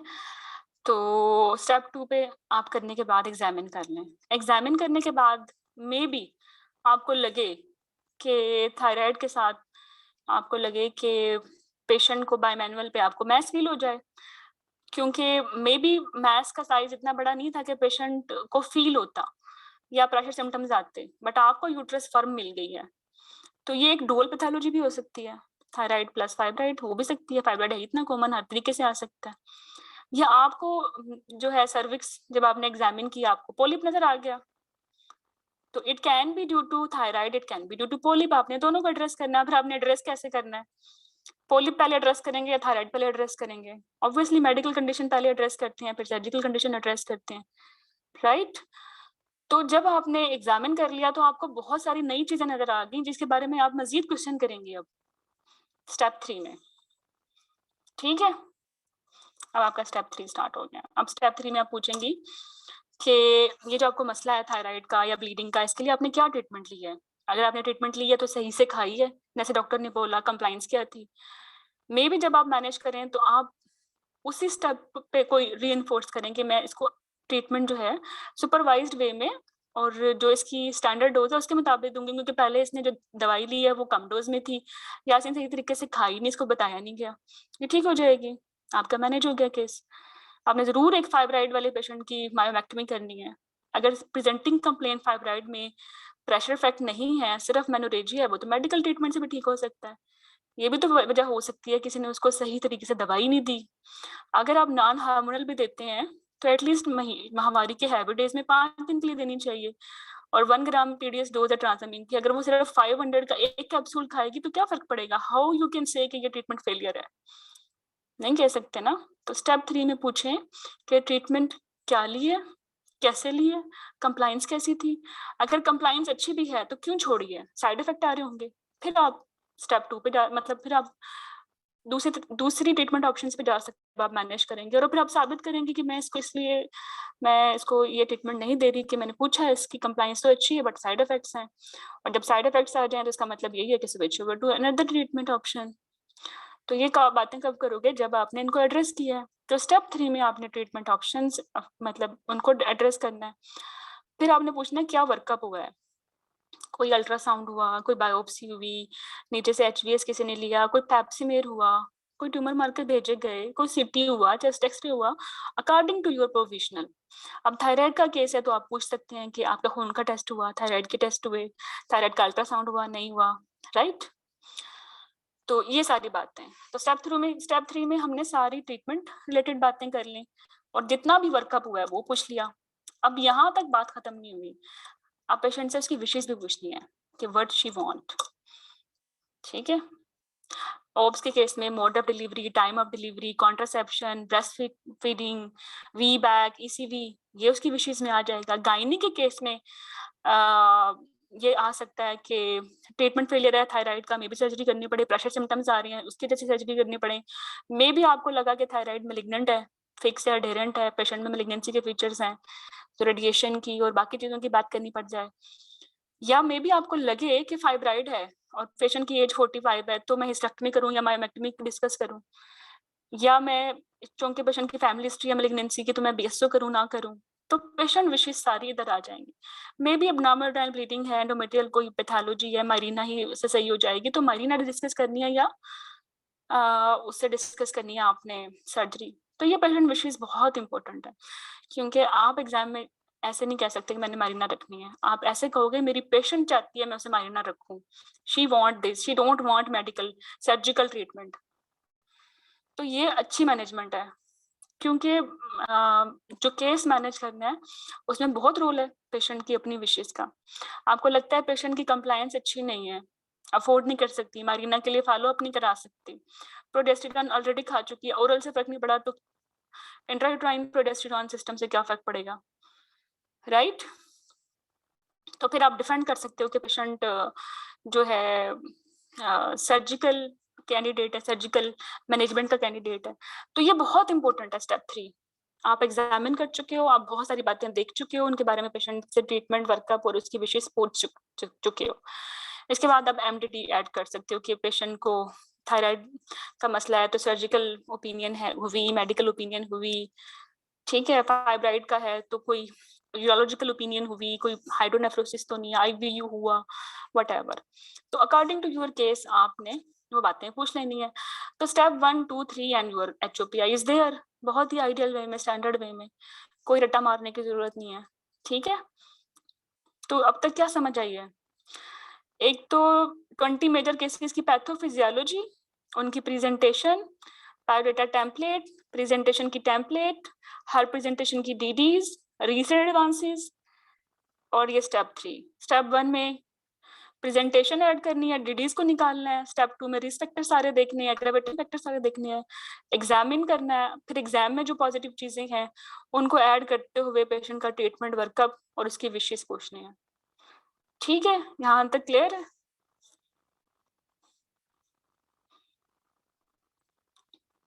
Clear? Ayesha, Alina, Beenish? Yes, ma'am, clear. Okay. तो इसका मतलब है 65% पास हो। अब कोई मुश्किल काम नहीं है, अब चीजें आसान हो जाएंगी। चलें अभी इसी स्टेप 1 में देख लेते हैं कैसे हमने स्टेप 1 में थायराइड डाला है। My patient was alright 1 year back when her cycle disturbed. Earlier her cycle was 7 by 30 days, मतलब she bleed for 7 days after every 30 days. How to explain irregular menstrual cycle ये आपको आना चाहिए। This is your task, this is homework। या मुझे बताएंगी कि menstrual cycle को कैसे explain करना है। मेरी गायनी की बुक में मैंने इसके टेम्पलेट्स बनाए हुए हैं, वहां से भी देख सकते हो, बट मैं सजेस्ट करूंगी कि वहां से मत देखो, पहले खुद बनाओ, ठीक है। तो फिर आप बताएं कि एवरेज फ्लो था, she used to partially soak one home made thick pad daily with no intermuscular bleeding, postcoital bleeding, vaginal discharge. अब देखो, जब आप डिस्चार्ज कह रहे हो, postcoital bleeding और intermuscular bleeding कह रहे हो, तो इसका मतलब ये है कि कोई ऑर्गेनिक काज नहीं है यूट्रस में, ठीक है। ऑर्गेनिक काज ये कि कोई सॉलिड चीज पड़ी हो जो मसला हल कर रही है, कोई एंडोमेट्रियल हाइपरप्लेजिया या थिकनेस ज्यादा हो रही है, या सबम्यूकोजल फाइब्राइड है, या एंडोमेट्राइटिस है, क्योंकि ये चीजें होती हैं तो जो एंडोमेट्रियल रिएक्शन होता है जिसमें डिस्चार्ज होता है, सर्विक्स अच्छी नहीं है तो पोस्टकोटल ब्लीडिंग होगी, फाइब्राइड पड़ा होगा है, सबम्यूकोजल या पोलिप पड़ा हुआ है तो साथ में इंटरमसल ब्लीडिंग भी होगी, ठीक है। But now from 1 year she is bleeding heavily and more frequently. She is soaking 2 to 3 large homemade thick fully soaked pads with passage of 1 or 2 pea-sized clots. आपने देखा हर चीज को बड़े इफेक्टिव वे में बताया गया है कि पहले साइकिल के दिन ये थे, इतना फ्लो था, पैड की सारी क्वालिटीज बताई गई हैं, ठीक है। फिर बताया गया कि एसोसिएशन किन किन चीजों से थी या नहीं थी, और 1 साल से अब ये मसला हुआ है। Because you have to compare, menstrual cycle में कोई भी प्रॉब्लम होती है तो आपने पिछले साइकिल से कंपेयर करना है in terms of volume, regularity, frequency, ठीक है। ओके, और साथ में एसोसिएटिव फैक्टर जैसे पीसीबी, आईएमपी हो गया। अच्छा, she bleed for 10 to 12 days after 10 to 15 days, ठीक है। अगर कोई पैटर्न नहीं है तो बोल दें, otherwise she bleed with no specific pattern, no history of IMB, PCB and significant discharge, ठीक है। तो देखिए, डिस्चार्ज अगर पॉजिटिव आ गया तो डिस्चार्ज के निमोनिक बने हुए हैं, you will have these mnemonics, ठीक है। आपको जितने भी निमोनिक्स हैं मिल जाएंगे, आहिस्ता आहिस्ता कोर्स लाइब्रेरी में मैं अपलोड करती रहूंगी। तो जो चीज पॉजिटिव आ गई उसका निमोनिक फौरन डाल दिया कि डिस्चार्ज है इसको तो इसकी डीडीज ये हैं, उसमें से जो चीज पॉजिटिव निकली वो प्लस कर दी, ठीक है। And she is diagnosed with hypothyroid from 10 years, and she was diagnosed with complaint of neck swelling and cold intolerance and taking tablet thyroxine in morning, skipping morning doses more occasionally from 1 year. अब आपने answer पकड़ लिया कि madam 10 साल से thyroid की patient है और 1 साल से ये जो है डिफॉल्टर है, तब से ही साइकिल खराब हुआ है। अब आप इसको प्रूव कर सकते हो। सिर्फ ये कहना एग्जाम में सही नहीं है कि मैडम चूंकि थायराइड की पेशेंट है तो इसलिए एब्नॉर्मल टाइम ब्लीडिंग है। आपने लॉजिकली प्रूव किया है कि मैडम ए नहीं है, बी नहीं है, सी नहीं है, डी नहीं है, ई पॉजिटिव है, ग्रोथ नहीं है, हार्मोन्स रिलेटेड इन्फेक्शन नहीं है। अगर कोई चीज ए है तो इसका मतलब ये है कि वो बी से लेके जेड तक नहीं है, you have to exclude B to Z, right. Okay, फिर आप बोलते हैं कि अब स्वेलिंग आ गई तो देखें, एक कोई भी लंप आ जाए उसके प्रेशर सिम्टम बोलने होते हैं। कहीं भी बॉडी में मैस आ जाए ना, प्रेशर सिम्टम नहीं भूलने और मेलिग्नेंसी के फीचर्स नहीं भूलने, ठीक है। नेक स्वेलिंग जो है was reduced after treatment, but now again she noticed that it is gradually increasing from 5 months. However, no history of pressure symptoms in terms of difficult swelling, shortness of breath, weight loss and bone pain, breast lump. Her third complaint is inability to conceive. अच्छा देखो, अगर यही thyroid की patient abnormal bleeding के साथ आ जाए और वो साथ में कि मुझे बच्चा भी चाहिए, तो आपने स्टेप 1 में ही वो प्रेजेंटिंग कंप्लेंट एड्रेस करनी है। यहाँ पर हम इनफर्टिलिटी का टेम्पलेट लगा देंगे और इनफर्टिलिटी के निमोनिक लगा देंगे, ठीक है। तो निमोनिक्स बेसिकली इनका यूज कहाँ होगा? इनका यूज स्टेप 1 में ही होगा जहाँ हमने डीडीज को एक्सक्लूड करना है, ठीक है। अब स्टेप 2 में रिस्पेक्टर्स आ गए। अब थायराइड है, थायराइड की कॉम्प्लिकेशन हाइपरटेंशन भी है, थायराइड पीसीओ दोनों भी हो सकते हैं, ठीक है। क्योंकि पीसीओ मोस्ट कॉमन काज है एब्नॉर्मल टाइम ब्लीडिंग का, ठीक है। इसको फाइब्राइड है या कोई सर्जरी हुई है, लेट्स सपोज पहले, वो भी तो रिस्पेक्टर है ना। एक पेशेंट की एब्डोमिनल सर्जरी हुई है, आप दूसरी दफा एब्डोमिनल सर्जरी करने जा रहे हो तो एडीएन ज्यादा मिलेंगी, पहले जीए मिला था, कॉम्प्लिकेट हो गया, तो ये चीजें रिस्क फैक्टर्स है ना। या डायबिटिक निकल आई, तो कुछ चीजें हैं जो कि आपके प्रोविजनल डायग्नोसिस के रिस्क फैक्टर्स हैं, और कुछ चीजें ऐसी हैं जो पेशेंट में इंडिपेंडेंट रिस्क फैक्टर हैं। मतलब थायराइड का रिस्क फैक्टर जो हाइपरटेंशन बन गया, बट थायराइड का रिस्क फैक्टर जो है फाइब्राइड तो नहीं बन सकता ना, वो इसको एक इंडिपेंडेंट पैथोलॉजी हो सकती है। थायराइड का रिस्क फैक्टर जो है सर्जरी तो नहीं बन सकता, मे बी उसकी सर्जरी एपेंडिसेक्टमी की वजह से हुई हो, फट गई हो, रप्चर हो गई हो, टॉपिक हो गई हो, but they are basically risk factor for us. तो जितने भी रिस्क फैक्टर्स हैं अपार्ट फ्रॉम केस, जो आपका थायराइड का केस है, उसके अलावा वो आपने एड्रेस करने हैं। स्टेप 2 में वो एड्रेस हो गया। स्टेप 3 में आपने जितनी जो वर्कअप हुआ है एडमिशन के बाद और क्या उसकी विशेष हैं, मॉनिटरिंग है, वो ऐड कर दें। Okay, 3-step history. 3-step history will work for us in OBS and in gynae. With practice you will learn क्या करना है, ठीक है।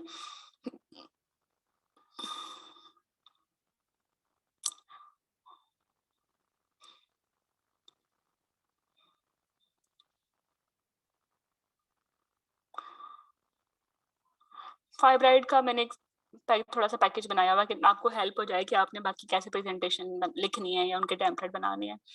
आप लोगों को रेडीमेड टेम्पलेट्स मिलेंगी, but try to make your template first and then compare with mine, ठीक है। So my patient developed complaint of mass from 6 years. Gradual onset, progressively increasing in size, however not associated with pressure symptoms. और pressure symptoms से मुराद क्या है? देखो pressure symptoms होते हैं ऊपर की तरफ होते हैं, कुछ नीचे की तरफ होते हैं। ऊपर की तरफ indigestion होगा और नीचे की तरफ urinary problems होंगे, ठीक है। तो जो नोयत होती है ना प्रेशर सिम्टम की, उससे भी अंदाजा हो जाता है कि मैस बेसिकली कहाँ का है। अब एक पेशेंट है जिसको सब सिरोजल बड़ा सारा फाइब्राइड है, उसको तो इंडाइजेशन होगी ना, वो ऊपर की तरफ जा रहा है। एक पेशेंट है जिसको पोस्टीरियर वॉल फाइब्राइड है, उसको तो बैक होगा, कॉन्स्टिपेशन होगी। एक पेशेंट है जिसको एंटीरियर वॉल फाइब्राइड है, उसको तो यूरिनरी रिटेंशन होगी। एक पेशेंट है जिसको सर्वाइकल फाइब्राइड है, उसको तो हाइड्रोनेफ्रोसिस, हाइड्रोयूरेटर, फ्लैंक पेन और पोस्टकॉटल ब्लीडिंग, डिस्प्रूनिया, ये सब कुछ होगा। तो जो नेचर ऑफ मैस है ना, वो भी बता देती है कि साइट कहाँ की है। जो नेचर ऑफ प्रेशर सिम्टम है वो बता देंगे कि साइट कहाँ की है, ठीक है। तो आप शुरू करना नीचे से कि स्वॉलन लेग्स तो नहीं है, वेन्स तो नहीं है, हेमराइड्स तो नहीं है, यूरिनरी बाउल कंप्लेंट्स तो नहीं है, फिर ऊपर की पूछ लें इंडाइजेशन तो नहीं है। एक मैस अगर पहले शार्पनेस ऑफ ब्रेथ कराएगा या इंडाइजेशन कराएगा? एक इंट्राम्यूरल 32 वीक का फाइब्राइड है, उसके प्रेशर सिम्टम का सीक्वेंस क्या होगा? indigestion, then shortness of breath. नहीं, पहले वो कहेगी कि नीचे की तरफ प्रॉब्लम होगा। ग्रेविटी की रूल को फॉलो करें। अगर इंट्राम्यूरल बड़ा सारा फाइब्राइड है तो पहले प्रेजेंटेशन होगी कि भाई मुझे यूरिनरी प्रॉब्लम्स हैं, मेरी टांगें सूज गई हैं, ठीक है, मुझे हेमराइड हो गए हैं।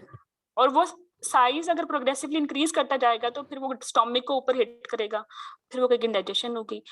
अगर वो और ऊपर जाएगा तो डायफ्राम को ऊपर करेगा, फिर वो कहेगी शॉर्टनेस ऑफ ब्रेथ हो गई, ठीक है। तो आपने सिम्टम भी लॉजिकली बताने हैं, ठीक है, सीक्वेंस में। अच्छा, अब मैस एब्डोमेन के साथ एसोसिएशन पूछने के, एब्डोमिनल टाइम ब्लीडिंग की तो नहीं है, डिस्चार्ज तो नहीं है, पेन तो नहीं है। फाइब्राइड या तो ब्लीडिंग प्रॉब्लम कराएगा या डिस्चार्ज कराएगा। डिस्चार्ज कराता है अगर वो इंट्राम्यूरल है, एंडोमेट्रियल कैविटी सरफेस एरिया ज्यादा हो रहा है या सबम्यूकोजल है। और पेन भी करा सकता है, रेड डिजनरेशन हो सकती है या कंजेस्टिव पेन हो सकता है इसका, या इनफर्टिलिटी के साथ आ सकता है, ठीक है। या सर्विक्स का फाइब्राइड है तो मैंने आपको बताया कि किडनी प्रॉब्लम के साथ आता है क्योंकि यूरेटर बहुत क्लोज होता है सर्विक्स के, ठीक है। तो फॉर दिस डिस्टेंशन, अच्छा डिस्टेंशन और मैस के में प्रॉब्लम ही रहती है आपको। डिस्टेंशन का वर्ड यूज करते हैं यूजुअली साइटीज के लिए ना, कॉमन लैंग्वेज में। तो आप भी एक ऐसा मैस जो 14 वीक साइज है उसके लिए डिस्टेंशन की बजाय मैस एब्डोमेन यूज कर सकते हैं, लेकिन ये कोई हार्ड एंड फास्ट कोई प्रॉब्लम नहीं है। You can use distension as well, but generally distension हम तब यूज करते हैं जब एसाइटीज हो। डिस्टेंशन मतलब डिस्टेंडेड, जैसे किसी बोरी के चारों कोने नहीं फिल हो जाते हवा भरने से बैलून के, वो डिस्टेंडेड होता है ना। तो अगर डिस्टेंशन यूजुअली ओवेरियन मैसेज के साथ यूज करते हैं हम, या जो अंडस में एसाइटिस के साथ यूज करते हैं, ठीक है। तो ये थोड़ा सा फर्क है, ग्रामर रिलेटेड बस।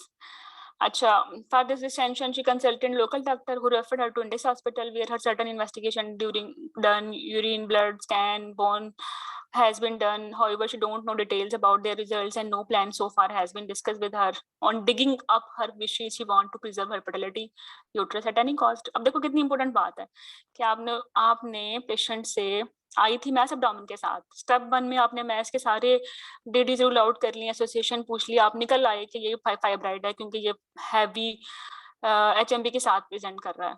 और रिस्क फैक्टर स्टेप 2 में आपने निकाल लिया कि एनीमिया भी है साथ में, ठीक है।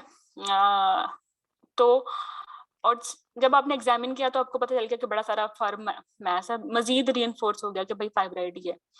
ठीक है, तो आपने अब पेशेंट से डिस्कस करना है कि बच्चे हैं या नहीं, कितने बच्चे थे, मजीद चाहती है बच्चे या नहीं, क्योंकि मायोमेक्टमी करनी है, स्टेक्टमी करनी है, कितना बड़ा फैसला लेना है। तो फर्टिलिटी, सेक्सुअलिटी, ये चीजें मैटर करती हैं। अगर फर्टिलिटी कंप्लीट भी है और वो चाहती है मुझे uterus at any cost preserve करनी है, तो आपने फिर भी मायोमेक्टमी करनी है। ठीक है, तो ये चीजें जरूर लिखें कि digging up her she want to preserve her fertility uterus at any cost. ठीक है, तो बेसिकली अब आज की जो कमिटमेंट थी वो ये थी कि ये इतनी सारी बातें हमने की हैं, हम तो एग्जाम में हर बात लिखते लिखते ही फोत हो जाएं। 8 मिनट में हिस्ट्री लेना और लिखना पॉसिबल ही नहीं है, तो क्या करें फिर। मैंने अक्सर बिगिनर्स को देखा है, वो ये गलती करते हैं, लंबी लंबी हिस्ट्रीज लिखते हैं। लिखनी जरूर है, शुरू में 30-30 केसेस A to Z लिखने हैं। जब तक प्रॉपर लिखोगे नहीं तो बोलोगे कैसे, लेकिन एग्जाम में नहीं लिखने। ठीक है, एग्जाम में आपने ऐसे जो है ना स्केच बनाना। एक मिनट में जरा दरवाजे पे देख लूं।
ओके, तो जब आपने शुरू करना है ना, तो आपने 15 गायनी की और 15 ओप्स की हिस्ट्री A to Z लिखनी है। ठीक है, एक एक बात लिखनी है। But when you are in exam तो फिर ऐसे स्केच बनाएं। आपको एक पेज, इसको कंसिडर करिए कि पेज है ना, यहाँ लाइन लगाई, ये बायोडाटा आ गया सारा। ठीक है, और ये ऊपर वाली लाइन सारी रिस्पेक्टर्स के लिए है। HOPI के जितने भी पॉइंट्स है, स्टेप 1, 2, 3 यहाँ लिख लिए। कुछ समझ नहीं आता, नया केस है, 16 पॉइंट्स फॉलो कर रहे हैं। अच्छा, differentials and your first diagnosis and patient wishes, your plan, वो स्टेप 3 में लोगे तो ये सब चीजें आपने निकाल ली हैं। फिर गायनी की हिस्ट्री यहाँ, ओब्स की हिस्ट्री इधर। अगर ओब्स का केस है तो फिर ओब्स की हिस्ट्री ऊपर आएगी, अगर गायनी का केस है तो फिर गायनी की हिस्ट्री ऊपर आएगी। उसमें आपने contraception, pap smear, family history of malignancies पूछ ली, ओब्स के केसेस में ट्विंस पूछ लिए, प्रीक्लम्सिया तो नहीं था बहन भाइयों को, मेडिकल हिस्ट्री में पूछ लिया diabetes, sugar, cardiac, asthma, jaundice, surgical में कोई सर्जरी तो नहीं हुई, फैमिली, ड्रग, पर्सनल, सोशल। ठीक है,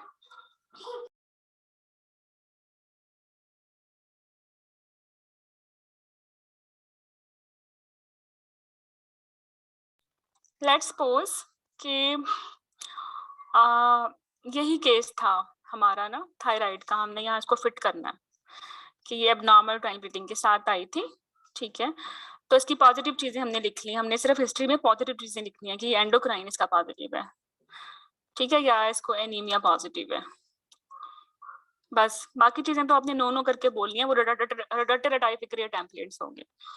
पेशेंट का विशेष ये है कि लेट्स सपोज वो फर्टिलिटी प्रॉब्लम्स भी हैं या उसकी टेम्पलेट भी आपने निकाली, तो यहाँ गायनी हिस्ट्री में अगर कोई चीज पॉजिटिव नहीं है तो बस छोड़ दो, आप बोल दो जो आप बोलते हो, pap smear, contraception never done, और no history of general discharge, या ब्रेस्ट, ओवेरियन या गट मैलिग्नेंसीज इन फैमिली, बस वो आपने बोलना ही है। हाँ, अगर पॉजिटिव है तो पॉजिटिव लिख दो। गायनी हिस्ट्री में let's suppose family history positive है CA ओवरी के, बस पॉजिटिव है। अच्छा, ऑब्स हिस्ट्री में कुछ भी नहीं है, मेडिकल हिस्ट्री में लेट्स सपोज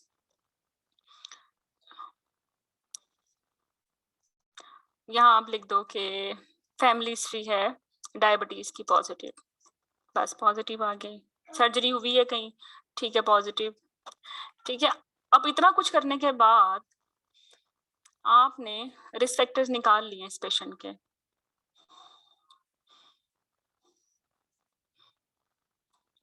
कि मेरी पेशेंट हाइपो है, मेरी पेशेंट को HMB है, मेरी पेशेंट को प्रेशर सिम्टम्स हैं लंप की वजह से, मतलब बहुत बड़ा एक मैस है उसकी वजह से, मेरी पेशेंट की डायबिटीज की फैमिली हिस्ट्री पॉजिटिव है, या TB की हिस्ट्री है पॉजिटिव, या मेरी पेशेंट की जो है एक अपेंडिक्सेक्टमी हुई है, ऑब्वियसली ये रिस्क फैक्टर है, या मेरी पेशेंट कहीं दूर से आई है, 2 घंटे दूर घर है, कोई ट्रैवल स्पोर्ट नहीं है, तो ये भी रिस्क फैक्टर है। आप इस पेशेंट को 2 वीकली फॉलोअप पे तो नहीं बुला सकते ना।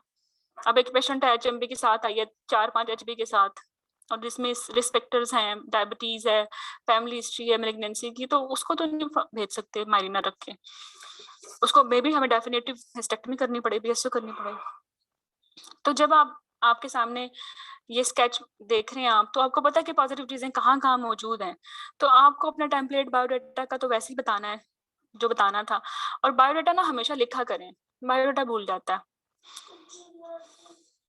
कि लेट्स सपोज वो नादिया वाला पेशेंट आपको याद है ना, उसका पूरा बायोडाटा जो एब्रीविएशन के साथ आपने लिखना था ना, लिखें कि पेशेंट है नादिया, वाइफ ऑफ अली, ये भूल जाता है, ठीक है, रेजिडेंट ऑफ DG खान, ननियाल होता है DG खान, ओके, और एजुकेशन इसकी BA है, और डिस्टेंस घर से इसका 2 आवर है, LMP इसकी 1 जनवरी 21 है, और डेट ऑफ एडमिशन इसका जो था वो 21 अप्रैल है, लेट्स सपोज। तो ये जरूर लिख लें, क्योंकि बायोडाटा पूरा बोलना होता है, और ये भूल जाते हो, ये तो लिखना ही पड़ेगा ना, राइट। और जो बोलना है वो हम पहले ही प्रैक्टिस कर चुके हैं। ये समझ आ गया ये वाला पेपर कैसे इसको फिल करना है?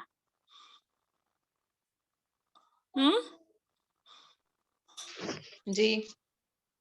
तो आपने अव्वल शुरू में बिगिनर्स तो 30 केसेस लिखेंगे, जब तक page to page 1 to 1 30 cases नहीं लिखोगे फिर बोलोगे नहीं, क्योंकि जब तक लिखोगे नहीं तो बोलोगे क्या, ठीक है। ये एक जो है लॉजिकल सी बात है कि लिखेंगे पहले, बट लेट्स सपोज आपने प्रैक्टिस कर लिया, तो एग्जाम में चूंकि लिखने का टाइम नहीं होता और हमें हर रिस्क फैक्टर इनकॉर्पोरेट करना है, हमें पता होना चाहिए कि कौन सा कहाँ पड़ा हुआ है, तो हम ऐसे एक स्केच बना लेंगे, ठीक है।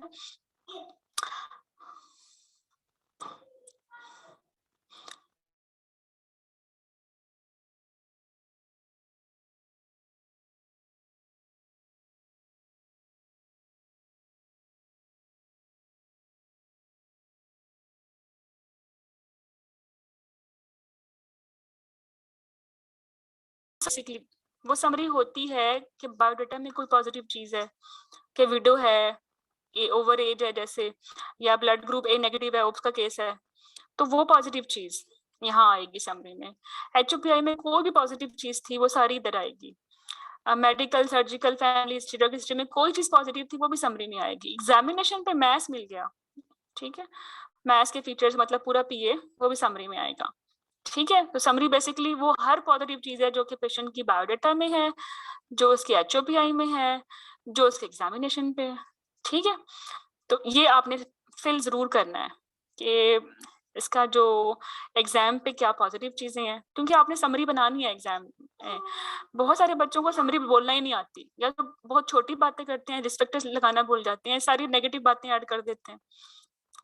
तो आइडियल समरी में बेसिकली हर पॉजिटिव चीज आएगी, और बाजू का भी होता है कि हमें नेगेटिव चीज भी ऐड करनी पड़ती है, वो हम आगे केसेस में देखेंगे। अच्छा, इन्वेस्टिगेशन को हम कर चुके हैं अच्छे से, बेसिक, स्पेसिफिक, एनालिसिस से रिलेटेड, ठीक है। अब इन्वेस्टिगेशन को आपने वही लिखनी है जो पॉजिटिव आए। लेट्स सपोज सारी इन्वेस्टिगेशन ठीक है, आपने बेसिक 5 की 5 पूछ ली, कुछ भी नहीं है, बट HB कम है, 5 है, ये इंपॉर्टेंट है, इसको लिखो। बाकी लैब्स जो हैं वो मैम ने नहीं दी, अवेटेड, इसको भी लिखो, क्योंकि जब आपने मैनेज करना है तो आपने कहना मुझे वो लैब दें, मुझे चाहिए।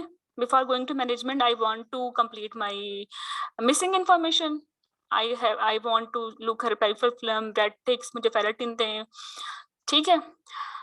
अच्छा, अगर ये हेप सी पॉजिटिव निकल आए, ये भी एक पॉजिटिव चीज है, फिर आप पूछें लाइजा से हुआ नहीं हुआ, LFTs कैसे हैं, कोएक्शन प्रोफाइल कैसे है, लिवर स्टेटस दे दे स्कैन पे, साइटिस तो नहीं है, फिर तो पीछे पड़ गए ना इसके। अच्छा, जो चीज पॉजिटिव है वो लिखेंगे। थायराइड में मैम ने TFTs दे दी हैं, TSH इसका जो है वो बहुत ज्यादा है, ये वो इम्पोर्टेंट है, या लो है, ये भी इम्पोर्टेंट है, या मिला ही नहीं है, वेटेड है, तो ये भी इम्पोर्टेंट है, ये तो स्पेसिफिक है ना, गेम चेंजिंग। तो फिर आप जब मैनेजमेंट में जाएं तो बिल्कुल पूछें कि मैडम मुझे ये दें TFTs, ठीक है, या प्रीवियस रिकॉर्ड चाहिए वो, तो जो चीजें पॉजिटिव है एग्जाम में इन्वेस्टिगेशन की वो भी ऐड कर लें, तो ये समरी आपकी बन जाएगी, आप आराम से बोलोगे। तो ये स्केच है एग्जामिनेशन का और ये स्केच है इन्वेस्टिगेशन का। You have to make components ऐसे रखने हैं क्योंकि बोलने में आसानी होगी और कोई चीज मिस भी नहीं होगी, और यही रिस्पेक्टर्स हैं। अब जब आपने कोई केस मैनेज करना है अपना,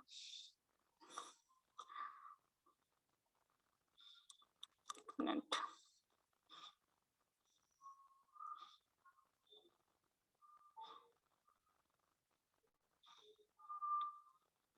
हाँ, जब आपने अपना कोई केस मैनेज करना है, बेसिकली ये जो कॉलम है ना, इसको आपने फिर जहन में रखना है, क्योंकि हर किस्म का रिस्पेक्टर जो था ना वो आप इधर ले आए हो, इधर, ठीक है। तो मैनेजमेंट बेसिकली रिस्पेक्टर को देख के करनी है कि हैप सी पॉजिटिव है, स्टाफ प्रोटेक्शन, बेबी को देखना है, इम्यूनाइजेशन करनी है नहीं करनी, एनीमिया है, 5 HB है, सिम्टोमेटिक है तो ब्लड लगाना है, तो आप ये चीजें तभी लगाओगे जब आपके सामने रिस्पेक्टर्स होंगे, ठीक है। तो ये कॉलम बहुत इंपॉर्टेंट है। बाकी इसी तरह फिर मैनेजमेंट के भी कंपोनेंट्स हैं। सबसे पहले स्टेप 1 पे कंप्लीट करें वर्कअप, एग्जामिनर से पूछें सारी इन्वेस्टिगेशन। स्टेप 2 पे बताएं कि मेरा पॉसिबल डायग्नोसिस ये है, अगर कंफर्म हो गया तो फिर बताएं कंफर्म डायग्नोसिस ये है, ठीक है। स्टेप 3 पे काउंसलिंग कर दें पेशेंट की कि उसने एडमिशन करना है या नहीं करना, क्यों करना चाहिए एडमिशन, या क्यों ये OPD केस है। फिर उसके जो भी कॉम्प्लिकेशंस हैं उसको ऑप्टिमाइज करें, इसके लिए MDD बनाएं। अपना मैनेजमेंट एम स्टेप 4 में डिफाइन करें कि मेरा एम ऑफ मैनेजमेंट ये है कि पेशेंट सिम्टम फ्री हो जाए, ठीक है, उसकी डिजीज कंट्रोल हो जाए। I will explain her various treatment options and I will offer her best one which is most suitable in her individual circumstances। आपने हिस्टेक्टमी, मायरीना, मायोमेक्टमी सब कुछ उसे बता दी, बट आपने उसको ऑफर एक ही करनी है, मायरीना या हिस्टेक्टमी, जो उसके इंडिविजुअल सर्कमस्टांसेस में बेहतर है, ठीक है। and to improve her quality of living better through following management plan। Step 4 पे प्लान बना दिया, सॉरी एम बता दिया, लेकिन इस एम को अचीव करने के लिए प्लान बनाना है। MDD ऑप्टिमाइज कर दिया, उसका प्री ऑप करा लिया, ठीक है। और स्टेप 6 पे उसकी मैनेजमेंट कर दी, मायोमेक्टमी कर दी, whatever you have done. फिर स्टेप 6 पे आपने लाइफ स्टाइल मॉडिफिकेशन बताना है। हिस्टेक्टमी कर दी है तो यूट्राइन प्रोलैप्स का रिस्क है नहीं। अगर प्रोलैप्स की वजह से VH की है तो वाल प्रोलैप्स के लिए उसको बताना है कि गलत एक्सरसाइजेस करती रहे, ठीक है। एनीमिया के लिए अभी तो करेक्ट कर दिया ब्लड लगा के, लेकिन फिर भी उसकी रिप्लेसमेंट करनी है डाइट से या IV आयरन से, ठीक है। मट्टी खाती है वो, उसे बताएं मट्टी ना खाए। आयरन नहीं खाती, उसे कहीं वो भी खाती रहे। ब्रेस्ट फीडिंग कराएगी, फिर अगेन उसमें भी आयरन लेनी है, तो स्टेप 6 पे इसकी लाइफ स्टाइल मॉडिफिकेशन होगी। तो बेसिकली मैनेजमेंट के भी कंपोनेंट्स हैं, इन्हीं को हम फॉलो करते हुए अपने गायनी ऑब्स के केसेस मैनेज करेंगे इंशाल्लाह। ऑब्स की हिस्ट्री लेने के लिए अगर पेशेंट के बहुत सारे बच्चे हैं, you may make such grid. 2018 में उसको 3 बच्चा हुआ, अब वो तो ये कहेगी ना मेरा बच्चा हुआ है माशाल्लाह 8 साल का है। अब 8 साल का बच्चा है, 2021 में बैठी है, तो बच्चा कब हुआ होगा? 2013 में, तो 2013 में मेल बेबी हुआ था, ठीक है। ANC एंटीडल विजिट्स हुए, NVD नहीं हुई, मिड सेक्शन हुआ, क्यों हुआ? मदर को PPH हुआ या कोई फीवर हुआ, आयरन वगैरह लिया, बेबी ब्रेस्ट फेड वैक्सीनेटेड, तो आपने बाकी ये कॉलम बना लिया, बस प्लस माइनस ही करना है नीचे, और एग्जाम में बस बोल दोगे आराम से, ठीक है। ओप्स के केस में मजीद इसको डिटेल में कर लेंगे। निमोनिक्स बहुत सारे आएंगे, गायनी ओप्स के 80% प्रेजेंटेशन निमोनिक्स ही कवर हो जाएगी, तो इसके लिए परेशान ना हो। तो that was about basic 3-step history and history sketch, ठीक है। थोड़ी ब्रेक ले लें, फिर कुछ डीडीज करवानी है आपको, लेनी है ब्रेक?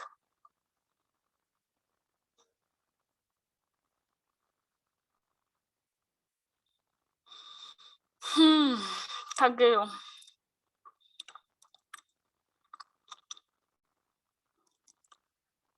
अच्छा अभी करवा देती हूँ, ओके।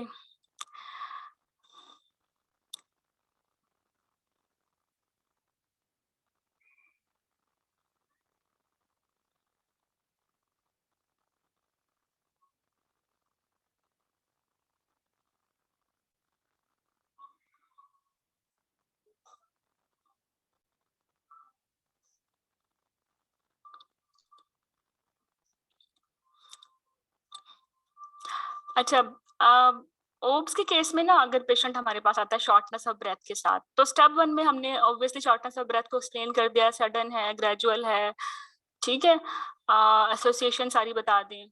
तो एसोसिएशन से मुराद डीडीज है, तो वो कौन कौन सी हो सकती हैं? डीडीज शॉर्टनेस ऑफ ब्रेथ की फिजियोलॉजिकल हो सकती है, it can due to anaemia, it can due to asthma, it can due to any pulmonary embolism, cardiac disease, it can be due to any pneumonia, ठीक है। तो logically interpretation कैसे होगी symptom की कि हमें क्लियर हो जाए कि ये शॉर्टनेस ऑफ ब्रेथ एनीमिया की वजह से है, ठीक है। शॉर्टनेस ऑफ ब्रेथ एनीमिया में सेवेरिटी ऑफ एनीमिया के साथ कोरिलेट करती है। इसको आपने हमेशा नीहा क्लासिफिकेशन पे बताना होता है कि कितना हैवी काम करने पे इसको शॉर्टनेस ऑफ ब्रेथ होती है। हर पेशेंट को हैवी काम करने पे ऑब्वियसली होगी शॉर्टनेस ऑफ ब्रेथ, ये तो फिजियोलॉजिकल हो सकती है, बट अगर हल्का सा फुल्का काम करने से भी शॉर्टनेस ऑफ ब्रेथ हो रही है तो दैट इज सेवेरिटी, वो नेहा 3 में जाती है। इसकी बेस पे आप ब्लड ट्रांसफ्यूजन जस्टिफाई कर सकते हो, राइट। तो मेरा ख्याल है जब हम एनीमिया का केस करेंगे फिर हम कर लेंगे शॉर्टनेस ऑफ ब्रेथ को भी। अभी के लिए ताकि आपको थोड़ा आइडिया जाए कि हमने डीडीज कैसे बनानी है, you can take it screenshot, मैं वैसे ये आपके ग्रुप में भेज भी दूंगी। आई थिंक ये हेडेक का स्क्रीनशॉट है, ये सीजर्स के स्क्रीनशॉट है, खैर ये कर लेंगे। हाइपरटेंशन में सीजर कर लेंगे, पैल्पिटेशन, शॉर्टनेस ऑफ ब्रेथ, और ये हम एनीमिया में कर लेंगे। चेस्ट पेन, एब्डोमिनल पेन, ये हम प्रीटर्म लेबर प्रॉम में कर लेंगे, ठीक है। चलिए,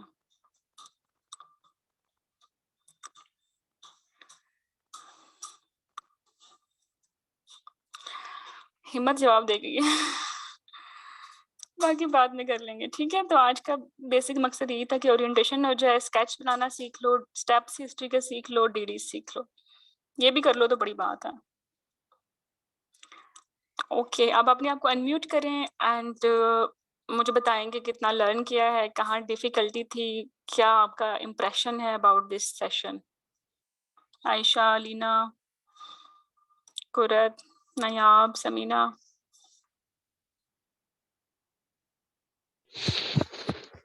Thank you so much, Dr. Here. It was very अस्सलाम clear. वालेकुम मैडम, बहुत अच्छा एक्सपीरियंस रहा है, कुछ समझ आई है कि किस तरह स्टार्ट करना है, मतलब बायोडाटा एटलीस्ट वो नहीं पता था क्या क्या उसके कंपोनेंट्स हैं, वो सारा कुछ समझ आया है, और HOPI के भी सारा अच्छा रहा madam, thank you so much. Okay, but Nayab, ये जो ये 5-6 क्लासेस हैं बेसिक, ये आपने जरूर सुननी है, ठीक है। जी जरूर। अगले सेशन से पहले आपने ये सारी जो लेक्चर्स हैं ये सुनने हैं जो मैंने आपको भेजे हैं अभी, तो मैं सुनूंगी भी सही मिस ना कीजिएगा, फिर अच्छे से समझ आएगी, ठीक है। ओके ओके, चलें बच्चों, रेस्ट करें। हाँ, रिकॉर्डिंग में अभी थोड़ी देर तक या सुबह अर्ली मॉर्निंग में ना शेयर कर दूंगी आपकी लाइब्रेरी में।